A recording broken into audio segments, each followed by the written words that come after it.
Welcome to the deep dive. Today, we're tackling something, well, pretty mind-bending. A theory that suggests the universe isn't just following rules, it's actively learning. That's right.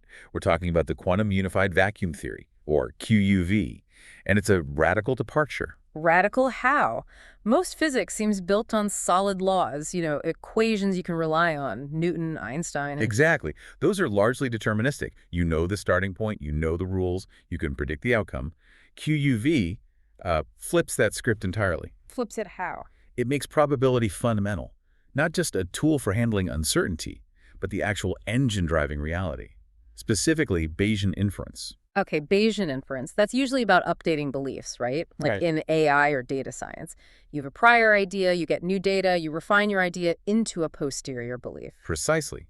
And QUV says the entire cosmos operates like this, constantly. The whole universe is a learning machine. In a very profound sense, yes. Think about space-time geometry, the curvature, the shape of reality that Einstein described. Yeah, the stage where everything happens. QUV says it's not a static stage. It's the universe's current Bayesian posterior distribution. It's the universe's best belief about its own structure at any given moment. So reality's shape is a probability distribution, a belief. An optimal inference, constantly being updated. It's not fixed, it's dynamic. All right, if geometry is the belief, what's the evidence that forces an update? What makes the universe change its mind, so to speak? That's where quantum mechanics comes in. The evidence, the raw data stream, comes from fundamental quantum events, quantum measurements, basically. Okay, quantum measurements feed the system, but what's the mechanism? How does that evidence actually change the geometry? That's the crucial link. Quantum entanglement. Spooky action at a distance. That very spookiness. In QUV, patterns of entanglement act as the likelihood functions. Whoa, okay, hold on. Likelihood function. In Bayesian terms, that tells you how likely your evidence is, given your current hypothesis, right? Exactly. So entanglement patterns determine how probable a specific quantum measurement outcome is, given a particular space-time geometry. And that calculation. Dynamically reshapes the geometry itself. Entanglement isn't just a weird side effect. It's the rule book for how the universe updates its geometric belief based on quantum data. So we're moving away from thinking about fixed laws of physics. To thinking about dynamic, optimal inference rules. The universe is constantly processing quantum information, recomputing its geometry. And gravity, where does that fit in? Gravity, in this picture, is just the large-scale statistical outcome of all this underlying quantum information processing. It's an emergent property of the cosmic inference engine. That really reframes the whole unification problem. We're not just looking for a quantum theory of gravity. You're unifying quantum foundations in gravity through probability theory. It suggests maybe the most fundamental constant isn't C or G, but Bayes' theorem itself. It's a very information-centric view, space-time arising from quantum bits and their statistics. Precisely. QUV is deeply rooted in quantum information theory. Geometry emerges from the stats of the underlying quantum degrees of freedom. Okay, this is a huge conceptual shift. Let's try to ground it. What's the actual physical mechanism the theory points to? How does this quantum Bayesian update actually manifest as curvature, as gravity? The theory points to something often seen as quite exotic, the Unruh effect. Right, the Unruh effect. That's the idea where if you accelerate really hard through empty space, the vacuum doesn't seem empty anymore, it seems hot. Exactly that. An accelerating observer perceives the vacuum as a thermal bath with a specific temperature, the Unruh temperature, TPS here. It depends on the acceleration, a SHAP. T-bar, just a theoretical curiosity usually? Not in QUV. Here, it's the cornerstone. The theory argues that areas with high space-time curvature, strong gravity, inherently generate high Unruh temperatures locally. Let's call it T start. So gravity makes the vacuum hot, curvature equals temperature. That's one part of the loop. It is. And here's the feedback, the part that makes it dynamic. These Unruh temperatures aren't just passive byproducts, they actively do something. What do they do? They modulate the strength of quantum entanglement between the underlying quantum systems. Think of them like tiny qubits forming a network or graph structure that is space-time at the Planck scale. The heat changes how strongly they're entangled. Ah, and we just said entanglement is the likelihood function, the thing that updates the geometry. Precisely. So geometry creates temperature, temperature adjusts entanglement, and entanglement feeds back to redefine the geometry. It's a continuous thermal informational loop. Wow, a self-reinforcing cycle. And this isn't just hand-waving. It's formalized mathematically by something called the Bayesian-Wechsmann theorem. Okay, technical term there. Bayesian Witchman. What's the core idea it brings to the table for QUV? Why is it important? In essence, it provides a rigorous mathematical link between observers, horizons, like the one an accelerating observer sees, and the thermal properties of quantum fields. It shows that the quantum state describing entanglement across such a horizon naturally looks like a thermal state. So it mathematically underpins the idea that acceleration, and by extension gravity, must create this thermal effect linked to entanglement. Exactly. It proves the connection. It makes the geometry, temperature, entanglement loop mathematically sound. It means the smooth, macroscopic world of general relativity we see emerges directly from the thermodynamics of this underlying quantum information substrate. Gravity as thermodynamics and information. That's a powerful idea. Okay, so to make this work across the whole universe, the theory needs some adjustments to standard gravity, right? It introduces a coupling constant, alpha. Yes. But crucially, it can't be just a fixed constant alpha. It has to be scale dependent. It needs to be a function, alpha k, or k represents the scale, like wavelength or momentum. Why the scale dependence? Why isn't one number good enough? Because if gravity emerges from this dynamic quantum information process, its strength must reflect the state of that information, and that state evolves differently on different scales. The physical reason is described as entanglement saturation. Entanglement saturation. Sounds like the universe has a memory limit. Sort of, yeah. Think about the expanding universe. Different scales, different wavelengths of quantum fluctuations exit the horizon at different times in cosmic history. Right, the really long wavelengths, the biggest structures, have been around since the beginning, influencing things. Exactly. Those longest modes started contributing to the overall entanglement structure way back, maybe near the beginning of the de Sitter phase, the accelerated expansion. Shorter wavelength modes linked to smaller structures like galaxies only started contributing later. So the gravitational coupling reflects how much entanglement has built up or saturated at that particular scale. Precisely. At very large scales, small k, entanglement is still growing, unsaturated. At smaller scales, large k, or later times, the entanglement structure is more fully formed. It's saturated. This saturation causes the function alpha at c to z. It also depends on redshift c's to turn over, to behave differently at different scales and times. Without that scale dependence, the theory would be too rigid. It wouldn't be able to act like a Bayesian reasoner adapting to evidence on different scales. Exactly. It would lose that dynamic learning quality. The scale dependence is essential for the universe to update its geometric belief appropriately based on the scale of the quantum evidence it's processing. Okay, that dynamic nature is key. Now, if QUV is about information and emergence from a quantum substrate, it should tell us something really weird about geometry at the tiniest scales, right? The Planck scale. Absolutely. One of the most striking predictions of QUV is that space-time is fractal at the Planck scale. Fractal, like those intricate patterns Mandelbrot sets and things. Similar idea, yes. Infinite complexity within a finite boundary. But here it applies to the very dimensionality of space-time.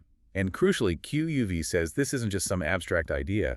It leads to measurable effects, corrections to physics, even at lower energies. How does fractal geometry change dimensionality? QUV derives a specific value for this fractal dimension, D's-Lallers. It's purely geometric, derived from the quantum corrections.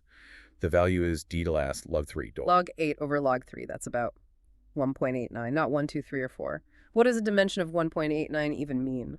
It relates to something called spectral dimension flow. The idea is that while we experience 4 dimensions, 3 space plus 1 time, macroscopically, if you could probe the universe at the extreme energies of the Planck scale, its effective dimension would look closer to 2.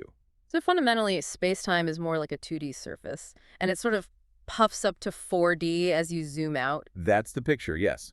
It flows from 2D at the Planck scale towards 4D at cosmological scales. The DFF-Dahl value comes from analyzing the geometry of the underlying quantum graph structure, relating it to things like Sierpinski gaskets, which naturally have fractional dimensions, and connecting it to vacuum energy. Okay, that's fascinating geometry. But he said it has measurable consequences. Here's where it gets really wild, according to the sources. This purely geometric fractal number, dF-d$ can apparently predict a fundamental constant of nature, the fine structure constant. This is arguably the most stunning prediction. The fine structure constant, alpha Qmω, dictates the strength of electromagnetism. It's fundamental to how light and matter interact. Usually considered just a number we measure, right? Around 1137. Right, but QUV argues it's not arbitrary. Since alpha E involves things like the electron's self-energy and how the vacuum responds to electric fields, vacuum polarization, it must depend on the structure of that vacuum, if the vacuum is fractal. Then its fractal dimension dy should determine No. alpha E. Exactly.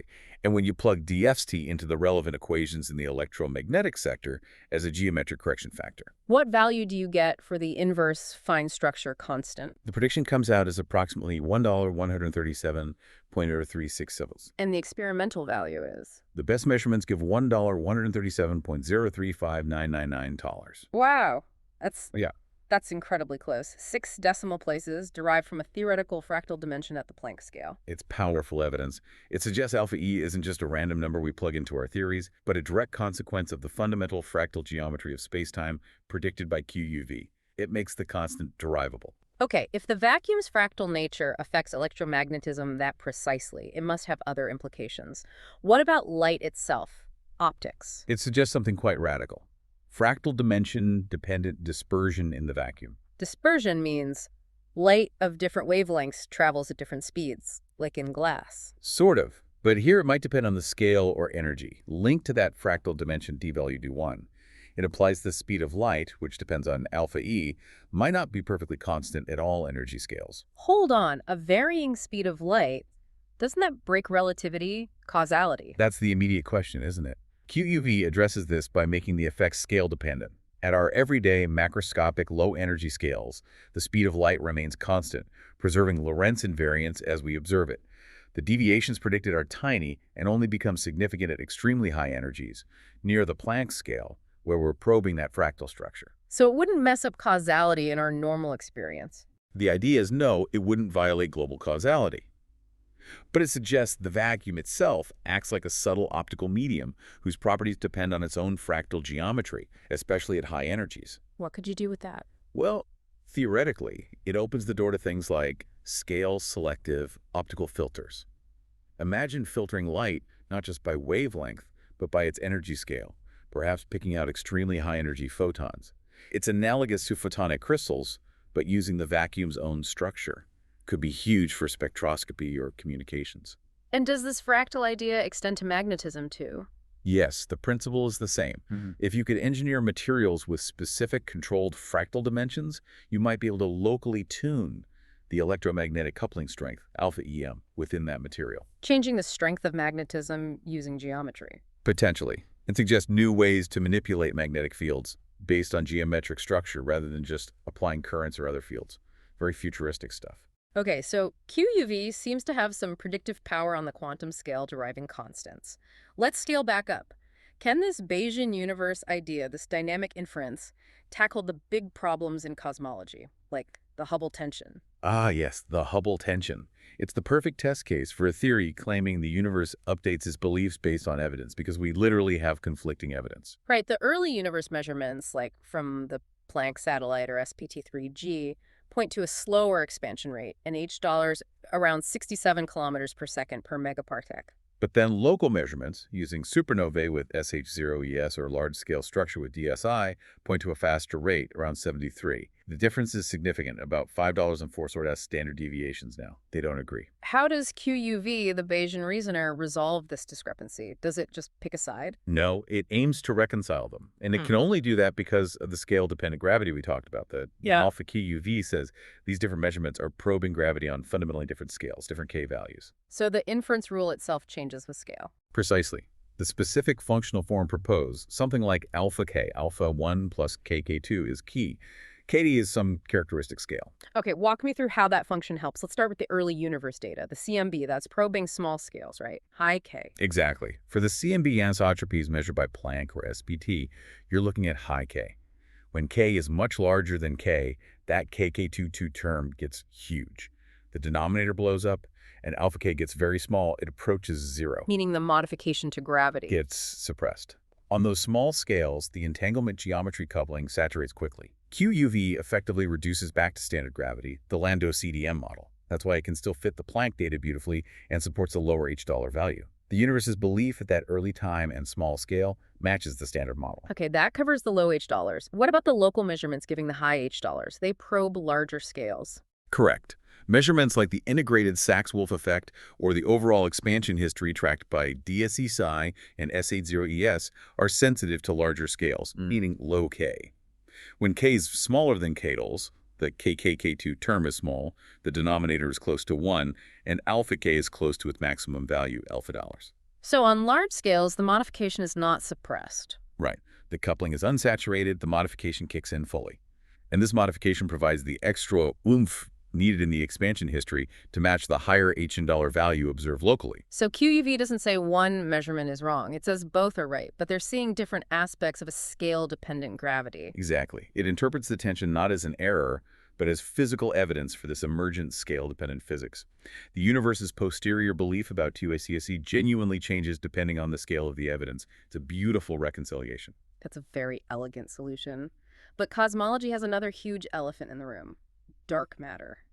Does QUV have anything to say about why galaxies seem to rotate too fast for the visible matter they contain? It absolutely has to address that. If gravity is emergent and thermodynamic, as QUV suggests, it must explain galactic dynamics without needing invisible matter. This puts it head-to-head with theories like MOND, modified Newtonian dynamics. How does QUV mimic dark matter? Does it use the same entropic gravity idea? Yes, stemming from the entropic interpretation within QUV, specifically assuming we live in a de Sitter universe, one with a positive cosmological constant, lambda. Based on this vacuum structure, QUV predicts a fundamental acceleration scale, usually called $2. Which is exactly what MOND postulates, isn't it? An acceleration scale below which gravity behaves differently. Precisely. But QUV derives it from its core principles. And it doesn't just predict Tₘₙ exists, it uses this framework to calculate galaxy rotation curves. And how well does it do? Galaxies are notoriously tricky. Remarkably well, actually. When tested against the Spark galaxy sample, which is a standard benchmark, QUV's predictions match the observed rotation curves with a very small average offset, only about -0.027 in logarithmic terms, with a tiny error bar. Less than a 3% average difference across a whole diverse set of galaxies.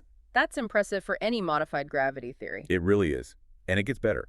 QUV also naturally derives the baryonic-Tully-Fisher relation, the BTFR. That's the tight link between a galaxy's rotation speed and its total amount of normal baryonic matter, Fat4 propto MB. That's the one. QUV derives this relation, and it even gets the normalization constant rate, the value related to Milgram's constant Andlauer and MOND, predicting a value within about 10% of what's observed. So the core physics needed to explain galaxy dynamics without dark matter seems to be naturally embedded in QUV's informational structure. That's what the results suggest. But the sources emphasized this wasn't just curve fitting. They applied very strict tests. What kind of tests? To be considered a success, the model had to meet tough criteria. First, the goodness of fit across the whole sphere-arc sample, measured by the reduced chi-squared, had to be less than 2.5. That's a strong statistical requirement ensuring the fit is genuinely good and not just finding patterns in noise. Okay, so it had to fit well statistically. What else? Second, it had to reproduce the slope of the baryonic-Tully-Fisher relation. That slope is known observationally to be very close to 4. QUV had to get a slope consistent with 4 within a tolerance of 0.3. So it had to fit the individual galaxy curves well and get the overall scaling relation right. Exactly.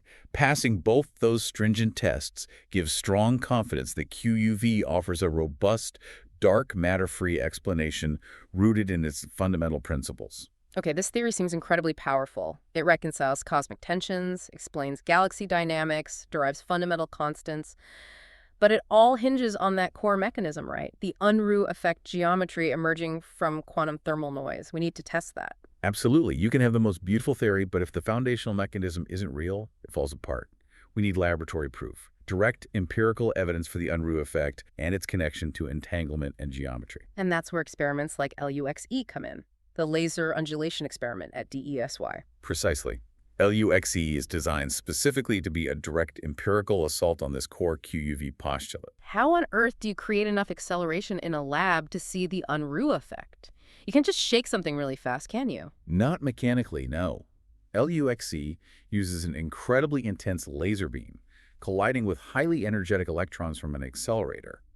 When the electron flies through the intense electromagnetic field of the laser, it experiences an enormous effective acceleration in its own rest frame. An acceleration so high it should make the vacuum appear hot to the electron. Exactly. And if the vacuum appears hot, it should radiate. LUXE looks for the particle's photons and electron-positron pairs that should be created from the vacuum by this extreme acceleration, this effective Unruh temperature. So what would LUXE need to see to validate QUV's foundation? What are the key benchmarks? There are four crucial ones. First, simply detecting the effect. They need to see particle production consistent with the Unruh effect with very high statistical confidence the target is 5 Tau 6. That means less than a 1 in 3 million chance it's just random noise. Okay, detect it. What's second? Confirm its nature. The energy spectrum of the particles produced must follow a perfect thermal blackbody distribution. And the temperature of that distribution must match the theoretical Unruh temperature calculated from the electron's effective acceleration. It can't just be any particles. It must be thermal particles at the right temperature. Got it. Thermal signature. Third benchmark. Scaling. The observed Unruh temperature must scale linearly with the laser intensity parameter, T$, which is directly related to the effective acceleration. As they crank up the laser, the temperature should go up proportionally. This needs to be verified with high precision, a goodness of fit below 2, to prove it's truly acceleration-driven. Makes sense. Temperature tracks acceleration. Yeah. And the fourth, you said it connects back to cosmology. Yes, this is the linchpin for QUV's consistency. Yeah. Remember the scale-dependent coupling alpha used to resolve the Hubble tension. The analysis of cosmological data yielded a specific logarithmic slope for that coupling, predicted to be $1 1 p.m. 0.80 He1. The fourth benchmark is that the fundamental coupling parameter, let's call it alpha, derived from the LUXE laboratory measurements of the Unruh effect, must agree with that cosmological slope, B$. Wow. So a parameter derived from zapping electrons with lasers in a lab has to match a parameter derived from the expansion history of the entire universe. Exactly. If those two numbers, measured completely independently at vastly different scales and epochs, match up, that would be monumental validation for TUV. It would show the core mechanism is sound and operates consistently from the lab bench to the cosmos. That convergence would be, well, revolutionary. QUV would move from intriguing theory to validated framework. It really would. It connects the micro to the macro in a profound way. Beyond LUXE, does QUV suggest other ways to probe the vacuum or even new technologies based on these ideas? It does. The prediction of a thermal Unruh spectrum, potentially even at Kelvin temperatures in some scenarios, has implications for sensors. How so? Well, on one hand, it might be a new noise source for ultra-sensitive devices, but QUV also suggests you could design sensors around this effect. Specifically, it proposes that single fluxon magnetometers could be developed to achieve quantum-limited sensitivity, maybe even better than current squoids. But without needing the extreme cryogenic cooling squoids require. Potentially, yes. By leveraging the predicted thermal state of the vacuum under acceleration, these magnetometers could operate at higher, more practical temperatures, giving us a new window onto the quantum vacuum state. That would be a huge practical advantage. And then there's the really speculative idea. Harvesting energy, Unruh thermal converters. Right, this is definitely more blue sky thinking. But if acceleration genuinely creates a thermal bath from the vacuum's energy, could we harness it? How would that even work? The idea is, if you subject a specially designed material to extremely rapid, sustained acceleration or vibration, you might excite a specific field component predicted by QUV, the sigma-mu field. This could, theoretically, directly convert the kinetic energy of the motion into heat, phonons in the material, or maybe even electricity. Extracting energy directly from the vacuum via motion. In principle. The fascinating part is that this wouldn't be a traditional heat engine cycle limited by Carnot efficiency.